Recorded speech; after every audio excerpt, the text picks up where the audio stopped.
Iran has released footage of the missile which it says shot down a U.S. military drone. UN High Commissioner for Human Rights Michelle Bachelet meets with high-level Venezuelan authorities.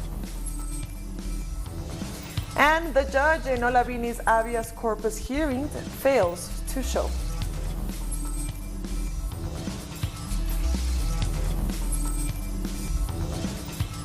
Hello and welcome to Telesur English. I am Estefania Bravo. This is from the South.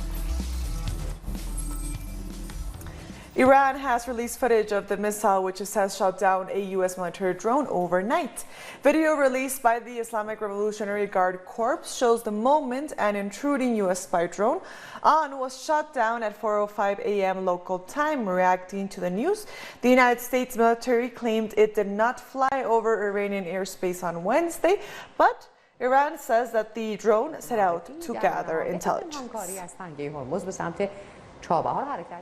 Iran's foreign minister made his position public via Twitter. Foreign Minister Javad Zarif said that Iran does not seek wars but to defend its territories, and that Iran will be taking the newest aggression to the United Nations. The foreign minister also said that sections of the military drone have been retrieved in its own territorial waters where it was shot down. A spokesperson for Iran's foreign ministry had this to say. The Islamic Republic of Iran strongly condemns the provocative nature and the violent forces against the Islamic Republic of Iran and has expressed strong protest on this incident. In addition, we have protested against this provocative and aggressive act through the diplomatic, legal and political channels of the United Nations. واليوم تمخر قابلا هنالك أقوى حلف غني وأقوى جديدا، لكن أمريكا والنظام السعودي وكل حلفائهم من الحكام وجدوا هنالك. Commander of Iran's Islamic Revolution Guard Corps, Major General Hossein Salami, said the shooting down by a U.S. drone by his forces had a straightforward message that any foreign intrusion into Iran's sovereign territories would draw a crushing response. Addressing a conference in the province of Kurdistan, Major General Salami described the presence of the aircraft as a violation of the country's airspace. UN Secretary General Antonio Guterres is concerned, and according to UN spokesman Stefan Dujarric, urges all parties to exercise maximum restraint to avoid escalation as facts are being established. He's very concerned about this latest development, about the shooting down of the drone. He has warned against any escalation. Stressed that the world cannot afford a major conflict in that area. I think it's important that all parties exercise maximum restraint and avoid any action that could inflame the situation. Venezuela's Interim Minister Néstor Luis Reverol has just announced a new fatality of a supervisor of the Bolivarian National Police who was shot during the failed April 30th coup attempt. Yancy Gonzalez was shot by violent actors of the opposition as a confrontation took place at the Altamira distributor in Caracas. The gunshot to his buttocks resulted in a perforation of his colon and pelvis. Gonzalez leaves behind a wife and 3 children. UN High Commissioner for Human Rights Michelle Bachelet is expected to hold talks with Venezuela's President Nicolás Maduro later on Thursday during her official visit. The day's agenda included meetings with the Defense Minister Vladimir Padrino López, the country's top prosecutor, as well as with other high-level ministers. Minister of Planning Ricardo Menéndez made statements following the meeting. We have taken the opportunity to recognize and thank the High Commissioner for Human Rights for the visit that has been made to our country on the invitation of the President of the Republic, in order to present the constructive vision we have for the country, in order to see the wounds of war, to optimize our response precisely to those wounds, and at the same time understand the causes of those wounds and strike at that which is holding back peace, which is the overriding interest of all Venezuelans. Late Wednesday, the foreign minister stressed the importance of Bachelet's 2-day visit, saying that the devastating effects of the economic blockade on Venezuela must be made public. Of course, we examine the challenges that our country has in the area of human rights, and as President Nicolás Maduro has said, we want the office of the United Nations High Commissioner for Human Rights to recommend in a constructive way, to guide us, and go hand in hand with them to improve every day, to correct what needs to be corrected, in order to preserve the human rights of Venezuelans. There will be meetings with the public authorities. Meetings will also be held with private organizations in the country that will express their concerns in order to improve the system of protection of human rights in Venezuela. Moving on, protests continue around Honduras following a night of intense demonstrations. Citizens are continuing to erect road blockades in a number of creative ways to shut down businesses as usual around the country as they maintain calls for the resignation of President Juan Orlando Hernández. These demonstrators took the time to dance and enjoy themselves while participating in their own unique direct action, paralyzing vehicle traffic. However, Wednesday night was a different scene. According to local media, military personnel took to the streets and fired live ammunition on demonstrators. At least 2 people have died and 21 are injured following the night of widespread protest. According to a statement released by the University Hospital in Tegucigalpa, the deceased have been identified as 29-year-old Luis Enrique Maldonado and 37-year-old Eric Francisco Peralta Mendoza. President Juan Orlando Hernández has issued an order for the military to deploy in order to clamp down growing protests. The president called for an emergency National Defense and Security Council session this morning. Nation-side deployment of the armed forces come as the National Police have engaged in a strike, refusing to crack down on demonstrations. Security forces have also begun carrying out evictions of road blockades. And Honduran authorities temporarily withheld Telesur journalists earlier today as they enter the country to cover recent events. Juan Carlos Martinez and Eduardo Martinez, who traveled from Mexico, were stopped upon arrival at the Tegucigalpa airport, with authorities saying they require an invitation to cover the news there, something which isn't stipulated in any law. They have been now released and returned their passport and granted entry to the country. They will now join permanent Honduran correspondent Gilba Silvestrucci to report from the ground. We'll be back very soon. Stay with us.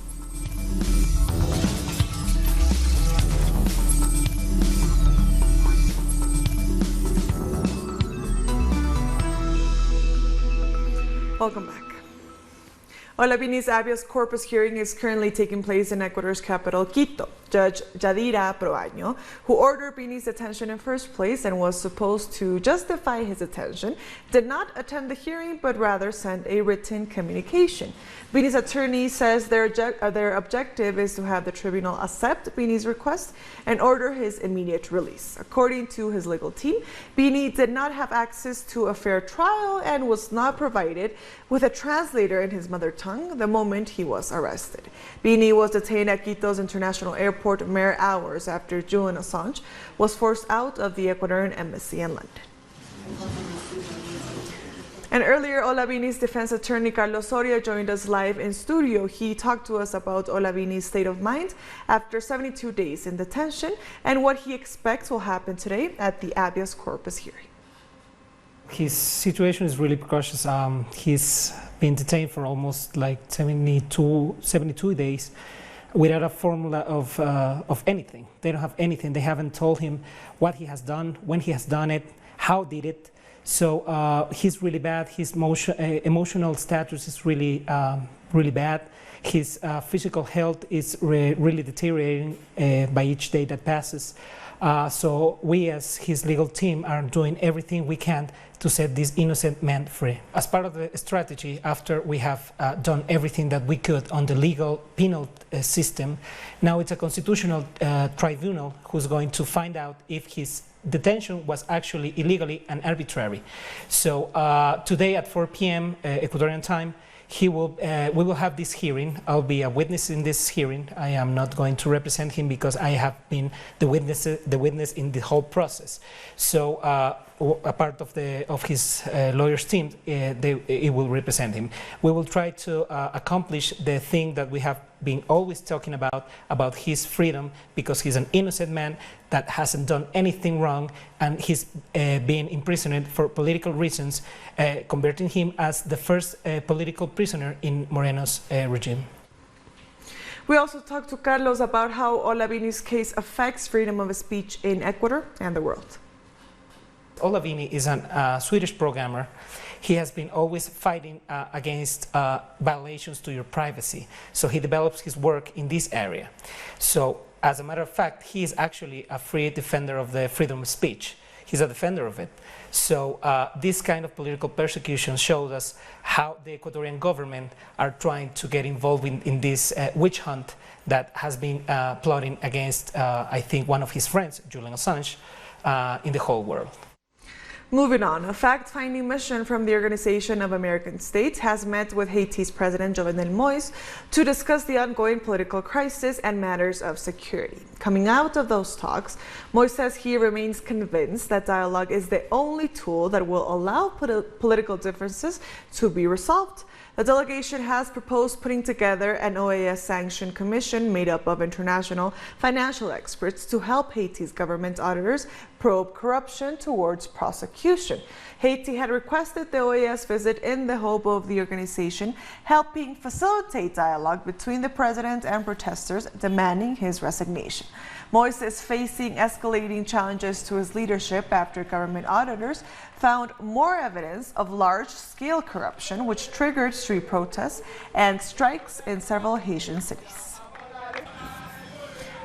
Trinidad and Tobago is Cuba's biggest trading partner in the CARICOM region and fifth overall in Latin America. Now, both countries are exploring new trade and export opportunities. Over 20 companies from Trinidad and Tobago participated in the recently held Expo Caribe in Cuba. The delegation, led by the trade minister, also included representatives from the Tobago House of Assembly and various sectors, including energy. Participants are fully exploiting opportunities in the Cuban market by forming new business relationships, as well as exploring joint venture partnerships. The delegation sought to increase the visibility of Trinidad and Tobago and its products in the Cuban market.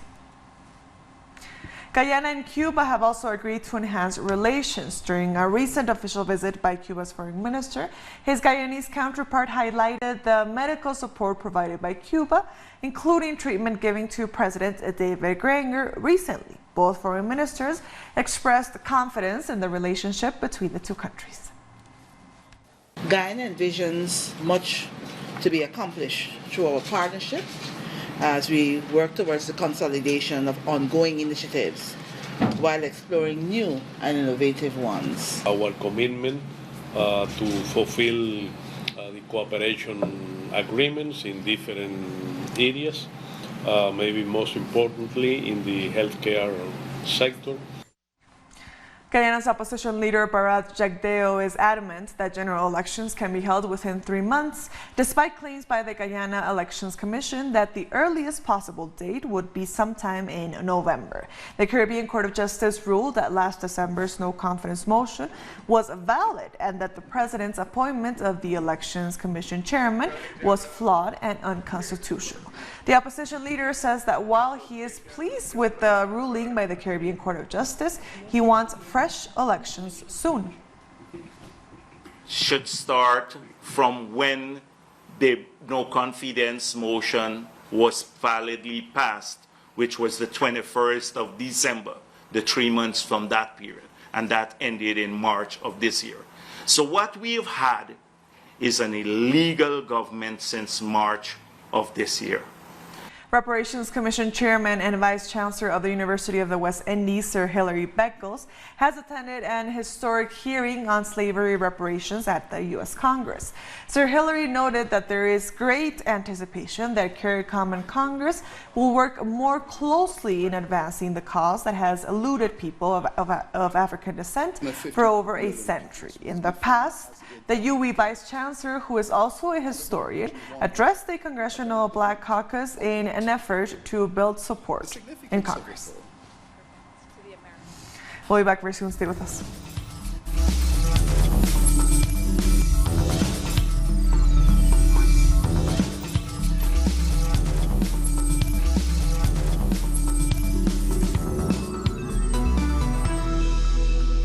Welcome back.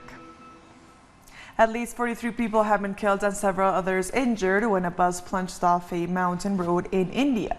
The overloaded bus skidded off a mountain road and plunged into a 200-meter deep gorge in India's Kulu district. Local officials rushed to the spot immediately and launched the rescue operation with the help of residents of nearby villages. India's Prime Minister Narendra Modi sent his condolences and assured he will provide all possible assistance. The mastermind of a crackdown, which claimed several protesters' lives in Sudan, has been identified, according to Sudan's military council.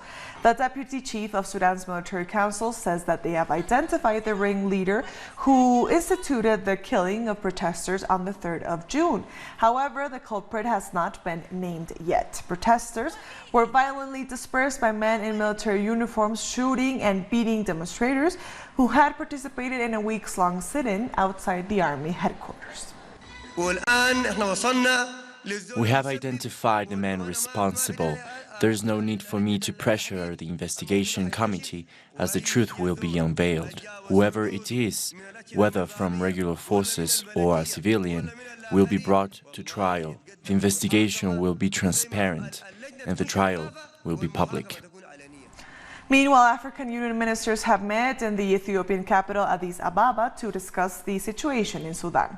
The meeting is a follow-up after the African bloc suspended Sudan early this month, threatening punitive sanctions if the military leadership doesn't quickly relinquish power.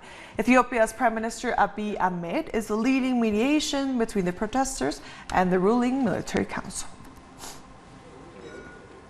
June 20th marks International Refugee Day, and a report by the United Nations and Norwegian Refugee Council has revealed that more than 70 million people in 2018 were living as refugees due to wars and conflicts. The figures, which are the highest since the end of the Second World War, were released on Wednesday on the eve of World Refugee Day.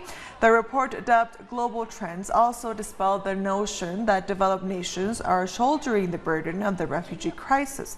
According to the report, about 84% of refugees are being hosted by developing countries. So Ethiopia has, with 1.5 million more displaced, added to this horrific number of more than 70 million refugees and internally displaced in the world now because of war and conflict and the violence. That's the highest number since the Second World War. So it's a tremendous wake-up call, I think, for governments, for diplomats, but for all of us. The way it is going now, it is not going well. The North is failing. 16% of refugees are now hosted by the rich world. It's the poorest of countries, it's those who are developing who are now shouldering the major burden. In Ethiopia, even assistance is not there. We have, as humanitarian organizations on the ground, a quarter of what we need for basic humanitarian relief this year, 2019. Mauritania's leading presidential candidates are hoping to convince voters that they are the right successor to President Mohamed Ould Abdelaziz, who is standing down after a decade in power. The election should mark the country's first democratic transition of power through the ballot box. Presidential polls will be held in Mauritania on June 22nd, with a second round planned for July 6th, if no candidate receives more than 50% of the vote. I will help disadvantaged populations, especially workers and peasants, by lowering the prices of essential materials, increasing wages and adopting a number of measures that all benefit our populations. We know perfectly well, and we have received messages that prove that a large part of these people under pressure will vote for Mohamed Ould Maouloud, despite their physical presence. And now let's take a look at the biggest news in sports around the world. Well, it's ladies first, so let's start with the FIFA Women's World Cup, which saw Cameroon clash with New Zealand. Cameroon dramatically beat New Zealand 2-1 to reach the last 16 of the World Cup as a best third-placed team. And it was in the 95th minute that Cameroon curled in the winner to put the team through. Next up, the Netherlands will face off with Canada in their final 2019 Women's World Cup group stage match. Both teams have 6 points in the table and with a goal differential of +3, but the Dutch hold the slight advantage, having scored 4 goals to Canada's 3. And in the Cricket World Cup tournament, defending champions Australia have solidified their position in the top half of the table with a 48-run victory over Bangladesh at Trent Bridge, Nottingham. Australia piled up 368 runs for 5 wickets, decimating Bangladesh's bowling. Cameroon has unveiled a new kit as they prepare to head to Egypt for the African Cup of Nations, with coach Clarence Seedorf holding a final press conference before the trip. The coach also spoke on Porto striker Vincent Abubakar, who might miss out in the squad due to an injury. From a clinical point of view, he would have been ready only in the 3rd week. It doesn't make sense, obviously, to have one player less for such a long time. We were very sad, but even him understood it, and he wished us well. Lionel Messi scored the penalty which saved Argentina's Copa America embarrassment last night. Messi added a 68th goal to his international tally in the continental tournament. But Argentina face a struggle to reach the Copa America knockout stages, sitting at the bottom of their group with just 1 game to go. And with that, we've come to the end of this news brief. These and other stories, as always, find them on our website at telesurenglish.net. And also join us on social media. We are on Facebook, on Twitter, and on Instagram. For Telesur English, I am Estefania Bravo. Thank you for watching.